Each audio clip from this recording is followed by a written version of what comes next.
अवधूत चिंतन श्री गुरुदेव दत्त श्री स्वामी समर्थ. मी शीतल तुमच्या सगळ्यांचं आपल्या चॅनलमध्ये स्वागत करते. नॅचरल सुरुवात करते. म्हणजे आपण सांगितल्याप्रमाणे कालच की आता लवकरच आपल्या श्री स्वामी समर्थ यांचा पुण्यतिथीचा सप्ताह काळ सुरू होणार आहे. येत्या 9 एप्रिल पासून ते आपल्या 15 एप्रिल पर्यंत श्री स्वामी समर्थ यांच्या पुण्यतिथीनिमित्त अखंड नाम जप यज्ञ सप्ताह काळाला सुरुवात होणार आहे. हा जो सप्ताह असणार आहे तो श्री गुरुचरित्र ग्रंथाच्या पारायणाचा असणार आहे, वाचनाचा असणार आहे आणि हा काळ जो आहे तो 7 दिवसांचा असणार आहे. त्यामुळे या श्री गुरुचरित्र ग्रंथाच्या सप्ताहानिमित्त आपणास जर नक्कीच तुम्हाला यंदा आपल्याला जर सामूहिक पद्धतीने केंद्रामध्ये असेल किंवा स्वगृही असेल, जर श्री गुरुचरित्र ग्रंथाचं पारायण करायची इच्छा असेल तर ते पारायण कशा पद्धतीने करायचं आहे, नियम अटी काय आहेत, जास्त काही अवघड नियम नाही आहेत, फक्त 3 नियम व्यवस्थित पाळा आणि कटाक्षाने पाळा. संपूर्ण गुरुचरित्र ग्रंथाचं पारायणाचं तुम्हाला फळ नक्कीच प्राप्त होईल. तर आपल्याला आजच्या वेळेमध्ये हेच बघायचं आहे किंवा आपल्याला श्री गुरुचरित्र ग्रंथाचं पारायण स्वगृही असेल किंवा सामूहिक पद्धतीने केंद्रामध्ये असेल हे कशा पद्धतीने करायचं आहे. आता भरपूर सेवेकरांना माहिती झालेलं आहे की आपण श्री गुरुचरित्र ग्रंथाचं पारायण कशा पद्धतीने करायला हवं, पण भरपूर असे सुद्धा सेवेकरी आहेत जे नवीन आहेत, त्यांना अजून सुद्धा प्रश्न पडतात आणि त्यांना पारायण कशा पद्धतीने करावं, कधी चालू करावं, समाप्ती कधी करायची आहे याबद्दल संपूर्ण माहिती हवी असते. त्याबद्दल आजचा व्हिडिओ असणार आहे. नक्कीच व्हिडिओ पूर्ण बघा, स्किप न करता बघा, जेणेकरून तुम्हाला संपूर्ण माहिती व्यवस्थित कळेल. तर मंडळींनो, तुम्हाला सांगितल्याप्रमाणे आता स्वामी समर्थांचा प्रकट दिन झाला, त्यानिमित्ताने भरपूर सेवेकरांनी सेवा केल्या, त्यांना काहींना अनुभूती सुद्धा आली त्या सेवेकरांची. खूप लोकांना खूप छान वाटलं त्या सेवा करून सुद्धा. आता अजून एक आपल्याला नवीनच म्हणजे बघायला गेलं तर नवीन वर्षाच्या सुरुवातीलाच आपल्याला श्री गुरुचरित्र ग्रंथाचं पारायण करण्याचा योग आलेला आहे. मी खरंच सांगेल, परत एकदा हात जोडून विनंती करेल की प्रत्येक सेवेकर आणि प्रत्येक भक्तांनी स्वतः सुद्धा या पारायणामध्ये सहभाग घ्यावा, सामूहिक पद्धतीने किंवा स्वगृही पारायण करावं. आपल्या शेजारी पाजारी मित्र मंडळी सगळ्यांना सांगावं की सगळ्यांनी आवर्जून या पुण्यतिथीनिमित्त श्री गुरुचरित्र ग्रंथाचं पारायण नक्कीच करावं. खरंच सांगते, आयुष्यात एकदा तरी शेवटचे श्वास घेण्याच्या अगोदर तर मी खरं सांगेल, एकदा तरी आयुष्यामध्ये श्री गुरुचरित्र ग्रंथाचं पारायण नक्कीच करा. अनुभूती आल्याशिवाय राहणार नाही. आणि आपले परमपूज्य गुरुमाई तर सांगतात की तुम्ही 12 महिने असतात वर्षभरामध्ये, त्या 12 महिन्यातल्या प्रत्येक महिन्यात जरी तुम्ही श्री गुरुचरित्र ग्रंथाचं पारायण केलं तर तुम्हाला 12 पारायण तुमच्याकडून घडतात. आणि 12 पारायण श्री गुरुचरित्र ग्रंथाचे तुमच्याकडून झाले तर तुम्हाला कुठलेच प्रश्न श्री स्वामी समर्थ महाराज ठेवत नाहीत, दत्त महाराज ठेवत नाहीत. म्हणून सांगते आहे आणि ह्याच्या सोबतीला आपल्याला श्री नित्य सेवा सुद्धा चालू ठेवायची आहे. आपल्याला नियमितपणे पंचमहायज्ञ चालू ठेवायचा आहे. वर्षातून एकदा किंवा 2 वर्षातून एकदा आपला कुळाचार सुद्धा आपल्या आई भगवतीचा, कुलदेवतांचा नक्कीच करायचा आहे. त्यांच्या मूळ सणावर जाऊन हे नियमांना धरून आपण प्रत्येक गोष्टीला आपण जे काही पारायण वगैरे असतात ते आपण करू शकतो. आता येऊयात मेन मुद्द्यावरती, म्हणजेच काय बा, आपल्या सर्वप्रथम आता श्री गुरुचरित्र ग्रंथाचं तुम्हाला जर पारायण करायचं असेल तर आपण सांगितल्याप्रमाणे येत्या 9 एप्रिल पासून, हे बघा तुम्हाला दिसत असेल, येत्या 9 एप्रिल पासून इथे स्वामींचा फोटो सुद्धा आहे बघा. अखंड नामजप यज्ञ सप्ताह सुरुवात होते आहे ते 15 एप्रिल पर्यंत असणार आहे. इथे श्री स्वामी समर्थ महाराजांची पुण्यतिथी सुद्धा दिलेली आहे, त्या दिवशी बुधवार आहे 15 तारखेला.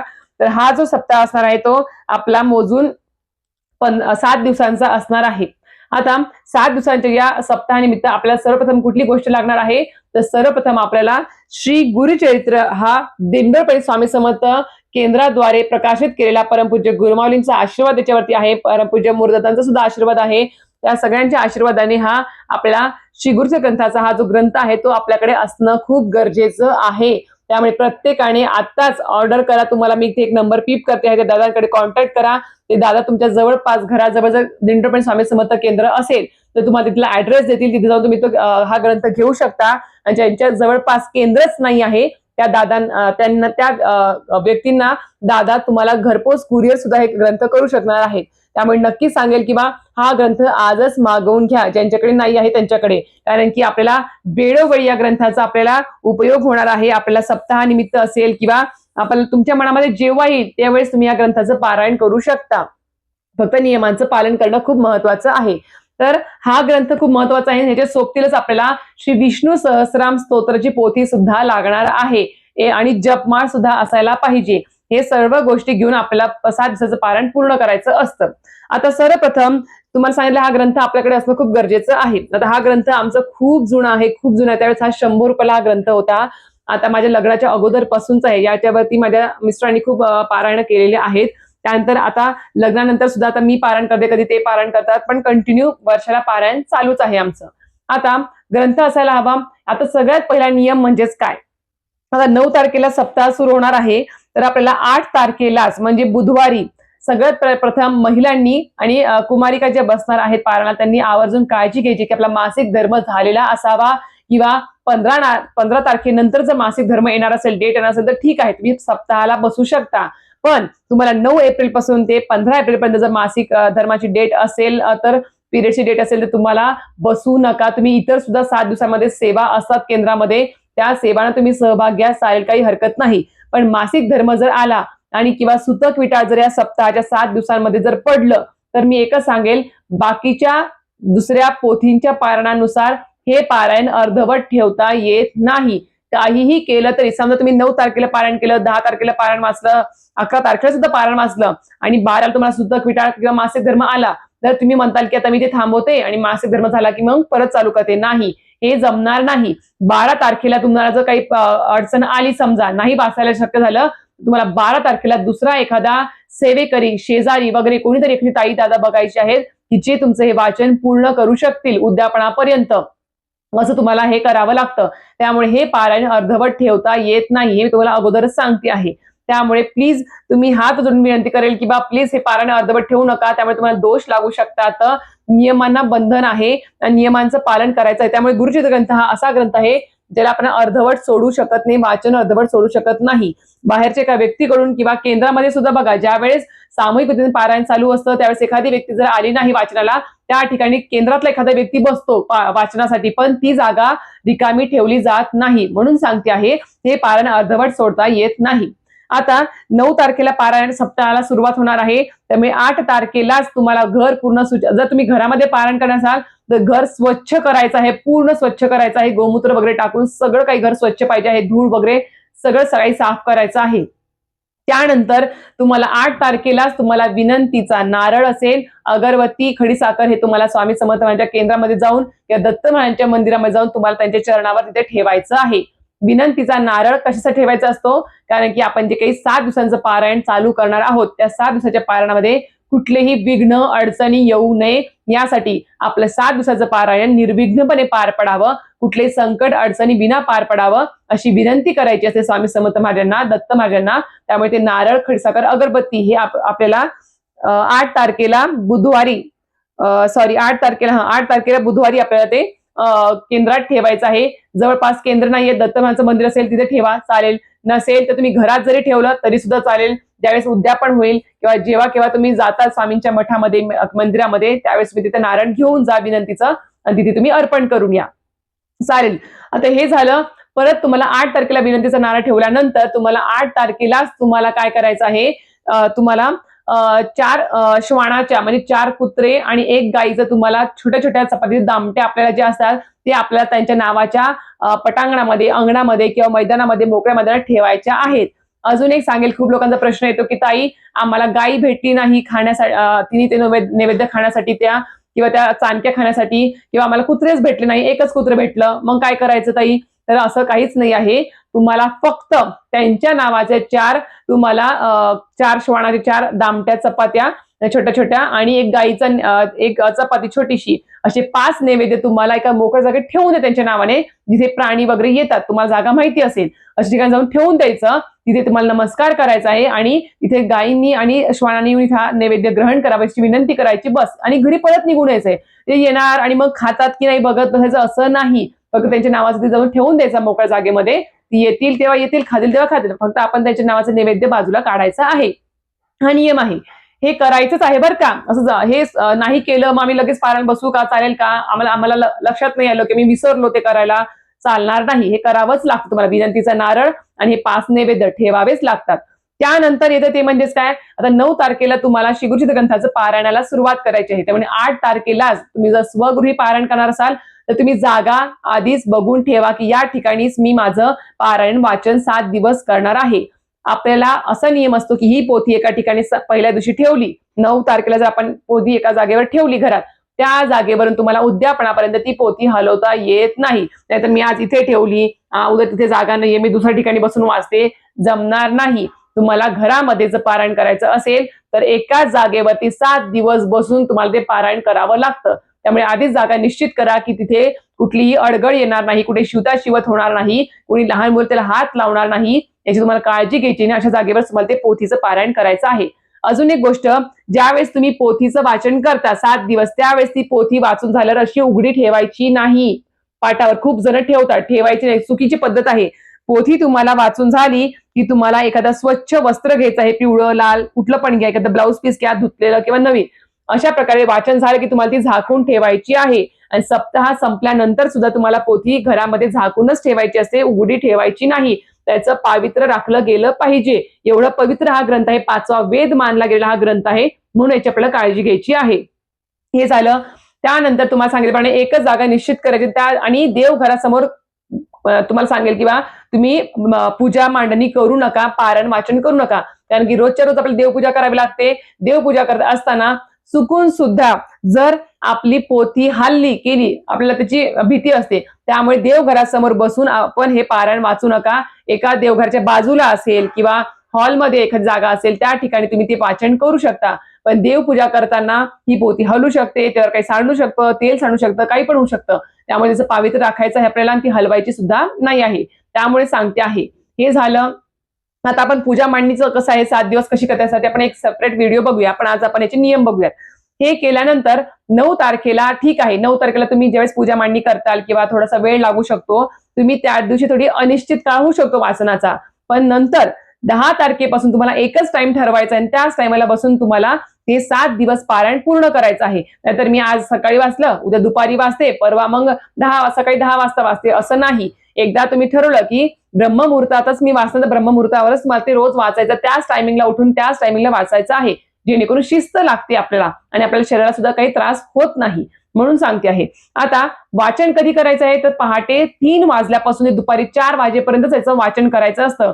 खूप लोकांचे मागचे कमेंट्स आले की ताई आम्ही संध्याकाळी वाचू का, कामावरून आल्यावर आम्हाला दुपारी वेळ भेटत नाही. नाही, संध्याकाळी 4च्या नंतर तुम्ही वाचन ह्याचं करू शकत नाही. हा नियम आहे याचा. म्हणून सांगते आहे, पहाटे तुम्ही वाटत असेल तर लवकर उठा, 7 दिवस जरा पहाटे उठा, 3 वाजता उठा. त्यावेळेस तुम्ही हे पारायण वाचन करा. दिवसभर मग तुम्ही मोकळेच आहात, कधी पण कामावरून या, कधी पण जा, काही हरकत नाही जर तुम्हाला वेळ नसेल तर. पण पहाटे 3 वाजल्यापासून ते दुपारी 4 वाजेपर्यंत त्याचं वाचन करायचं आहे पोथीचं आणि फक्त दुपारी 12 ते 12:30 टाइम स्किप करायचा, त्यावेळेस वाचन करायचं नाही. हा एक नियम पाळायचा आहे. आता हे एक नियम झाला. त्यानंतर तुम्हाला आता खाण्यापिण्याचे नियम सांगेल मी तुम्हाला. सर्वप्रथम गादीवर झोपायचं नाही आहे 7 दिवस. आपल्याला खाली चटईवर किंवा गोधडीवर तुम्ही झोपू शकता, चालेल. गादीवर बसायचं नाही, झोपायचं नाही आहे आपल्याला. हा एक नियम पाळायचा आहे. दुसरी गोष्ट ती म्हणजेच काय, 7 दिवस घरामध्ये कडकडीत म्हणजे तुम्ही 8 तारखेला किंवा 7 एप्रिलला तुम्ही आपलं फ्रीज वगैरे स्वच्छ करून घ्या, किचन स्वच्छ करून घ्या. जर तुम्हाला पारायण करायचं असेल तर. आपण घरामध्ये नॉनव्हेज आणतो, अंडी आणतो, काय काय आणतो ते फ्रीजमध्ये स्टोअर करतो किंवा तिथे केलेली भांडी वगैरे असतात स्वयंपाकघरात, तर ते पूर्णपणे स्वच्छ करायचं आहे आपल्याला. काही सुद्धा ठेवायचं नाहीये घरामध्ये. गोमूत्र वगैरे टाकून सगळं स्वच्छ करायचं आहे आपल्याला. स्वयंपाकघर, किचन वगैरे, फ्रीज वगैरे सगळं क्लीन ठेवायचं आहे आणि त्यानंतरच आपल्याला सप्ताहाला सुरुवात करायची आहे. हे आपल्याला पाळायचं आहे. आणि 7 दिवस घरामध्ये नॉनव्हेज शिजवलं जाणार नाही, आणलं जाणार नाही, खाल्लं जाणार नाही, याची काळजी घ्यायची आहे. तर आधीच आपल्या घरात परिवारांना सांगून ठेवा की मी 7 दिवस पारायण करणार आहे. आपल्या सगळ्या कुटुंबासाठी मी हे करते आहे, माझ्या स्वतःसाठी नाही म्हणा.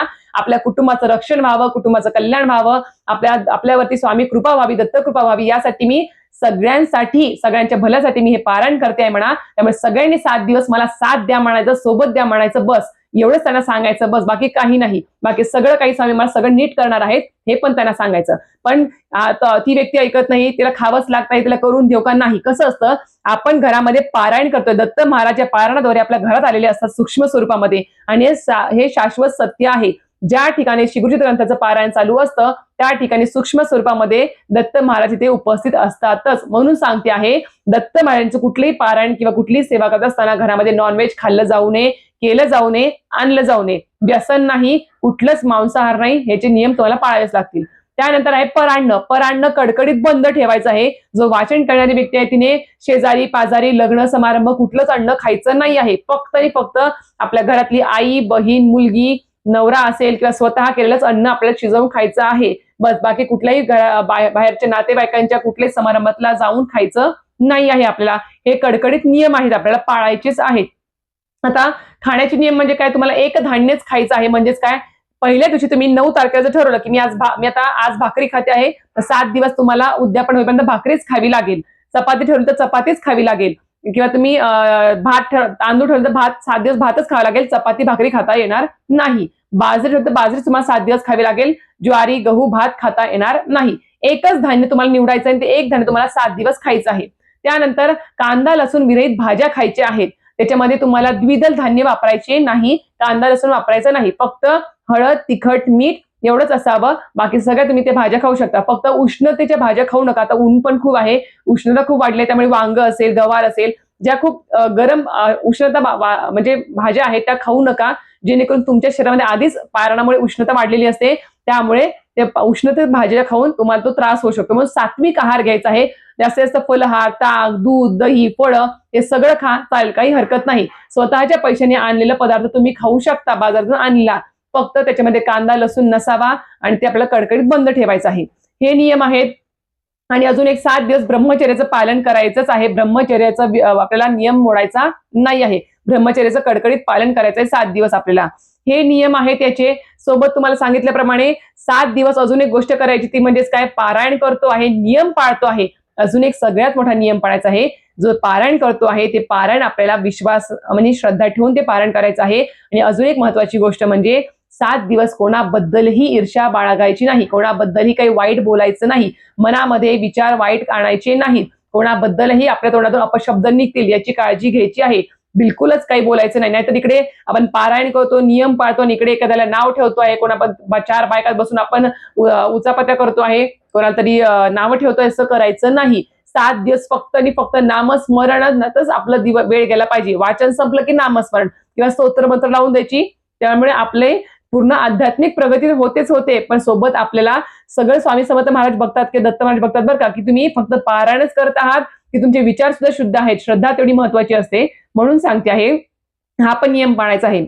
आता हे सगळे नियम पाळून तुम्हाला सांगितलं आहे की बा याच्याबद्दल आता हे नियम काही जास्त अवघड आहेत का, नाही मला तरी वाटतं. कारण कसं असतं, एखादं पारायण जर आपण नियमाला धरून जर केलं तर आपल्याला शिस्त पण लागते, कुठला त्रास पण होत नाही आणि त्या नियमांना धरून आपलं पारायण सुद्धा व्यवस्थित पूर्णपणे पार पडतं. म्हणून सांगते आहे आपल्याला आता उद्यापन कसं करायचं किंवा 7 दिवसाचं पूजा मांडणी कशी करायची यावर सेपरेट व्हिडिओ येतील आपले.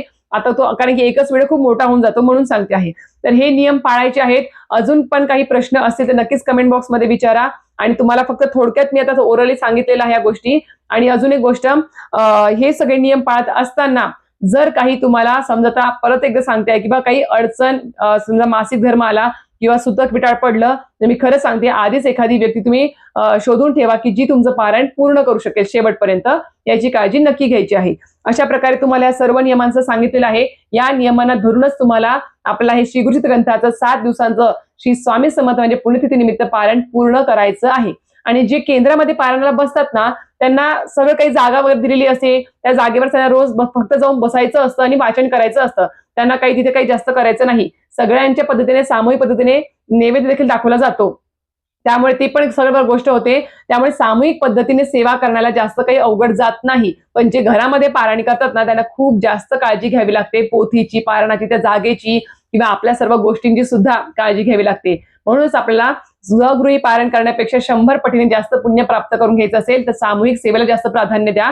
आणि नाही शक्य होत आहे तुम्हाला सामूहिक पद्धतीमध्ये सेवा करण्यासाठी, तर स्वगृही एकट्याने पारायण करा, पण नक्कीच करा. खूप छान अनुभव येतो आणि 100% अनुभव येतो. खूप लोकांना अनुभूती आलेली आहे, म्हणून सांगते आहे. तर अशा प्रकारे तुम्हाला आजचा व्हिडिओ माहिती आवडली तर नक्कीच व्हिडिओ लाईक शेअर सबस्क्राईब करायला विसरू नका. श्री स्वामी समर्थ.